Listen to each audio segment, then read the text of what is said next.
इसी प्रेम तत्व के इतने अधीन हो जाते हैं भगवान राम शबरी के यहां गए, जूठे बेर खाए। क्यों? आप तो क्षत्रिय हैं, धर्म के संस्थापन के लिए आए हैं, बड़े मर्यादा पुरुषोत्तम बनते हैं, तो आपने एक अछूत स्त्री के जूठे बेर क्यों खाए? आप मर्यादा स्थापित करने आए हैं, ये संसार आपको क्या कहेगा? भगवान राम कहते हैं संसार जाए भाड़ में, मेरा माया हो तब तो मैं ठीक काम करूं। शबरी का इतना प्रेम है कि मेरा जो ज्ञान है वो शबरी के प्रेम में लीन हो गया।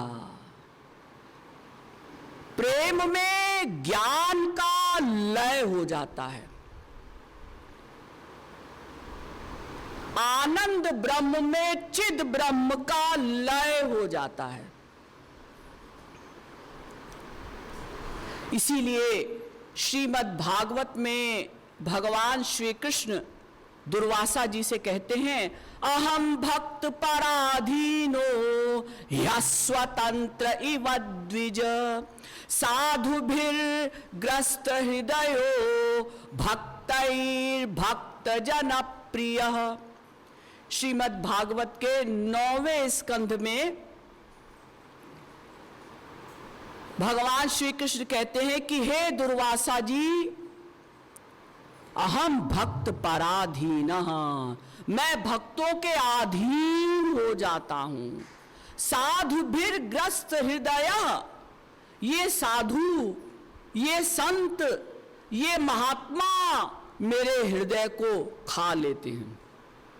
क्या मतलब? मतलब मुझे कृतदास बना लेते हैं, खरीदा हुआ गुलाम बना लेते हैं। यस्मात् परम ना परमस्ति किंचित, श्वेताश्वतरोपनिषद 3 अध्याय का 9वां मंत्र।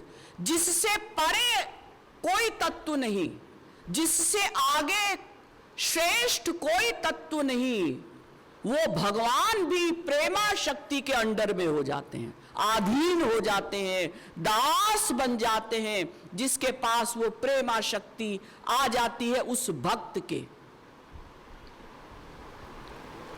तमीश्वराणाम परमं महेश्वरम तम देवतानां परमंच दैवतम पतिं पतीनां परमं परस्ताद विदाम देवं भुवनेश मीड्यम। श्वेताश्वतरोपनिषद 6वें अध्याय का 7वां मंत्र। जो ईश्वरों के भी ईश्वर हैं, देवताओं के भी देवता हैं, पतियों के भी पति हैं, ऐसे भगवान श्री कृष्ण भी प्रेम तत्व के आगे, प्रेम शक्ति के आगे दास बन जाते हैं। ऐसा है ये प्रेम तत्व। और जिसके पास ये प्रेम आ गया, भक्ति आ गई, वो भगवान को सब कुछ कहने का अधिकार रखता है। महापुरुषों में टॉप की महापुरुष मानी गई ब्रज की गोपियां। नारद जी ने केवल 84 सूत्र लिखे भक्ति तत्व के विषय में। इतना बड़ा भक्ति तत्व और 84 सूत्र बस, और छोटे छोटे सूत्र। तो जब ये प्रश्न आया उनके सामने कि लोग पूछेंगे भाई महापुरुष, कौन सी कक्षा का महापुरुष बनना चाहिए हमको, हमको कौन सी कक्षा की ओर चलना चाहिए कि हम भी टॉप के महापुरुष बन जाएं। महापुरुषों में भी बहुत सी कक्षाएं हैं, माया से परे हो गए, लेकिन वहां भी बहुत सी कक्षाएं हैं, स्टेजेस हैं, स्तर हैं। तो सबसे टॉप के महापुरुष कौन है, इसका उत्तर लोगों ने जानना चाहा। तो नारद जी ने नारद भक्ति सूत्र में लिखा, यथा ब्रज गोपिका नाम, ब्रज की गोपियां टॉप की महापुरुष हैं, निष्काम प्रेम करती हैं और माधुर्य भाव ये सबसे श्रेष्ठ है। पांचों भावों में माधुर्य भाव, उसमें भी समर्था रति यानी निष्काम प्रेम, ये किसने किया? गोपियों ने किया, ब्रज की गोपियों ने। तो हमको उतना पहुंचना चाहिए तो हम टॉप के महापुरुष बनेंगे। वो ब्रज की गोपियां जो टॉप की महापुरुष थी, वो भगवान को क्या कहती थी? गाली देती थी। चौर जार शिखामणि। गोपाल सहस्त्र नाम एक पुस्तक है छोटी सी, उसमें भगवान के 1000 नाम हैं।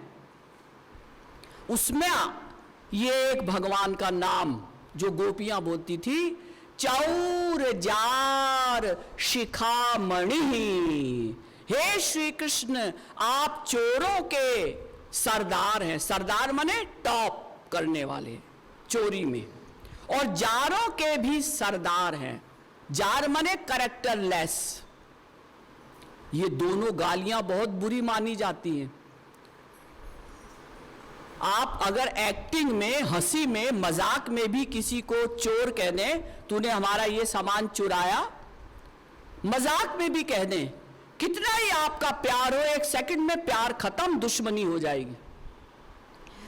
आप हंसी में भी किसी को कह दे तुम कैरेक्टरलेस हो, वो आपसे दुश्मनी कर लेगा। लेकिन ये ब्रज की गोपियां जो श्री कृष्ण को इतना प्यार करती हैं कि महापुरुषों में टॉप की महापुरुष मानी गई, भगवान जिनके ऋण से उऋण नहीं हो सकते, ऐसा भगवान ने बार बार आदि पुराण में, भागवत में, अनेक पद्म पुराण में, ग्रंथों में स्वीकार किया कि मैं गोपियों के प्यार के ऋण से कभी उऋण हो ही नहीं सकता। बाकी जितने भक्त हैं उनका दास बनकर, उनकी सेवा करके, उनको प्रेम तत्व देकर मैं उनके ऋण से उऋण हो सकता हूं, प्रेम के ऋण से। लेकिन गोपियों के प्रेम के ऋण से मैं अनंत काल तक भी उऋण नहीं हो सकता। ये ब्रज की गोपियां भगवान को कहती थी तुम चोर हो, चोरी में भी तुम टॉप करते हो, और जारी यानी कैरेक्टरलेस होने में भी तुम टॉप करते हो।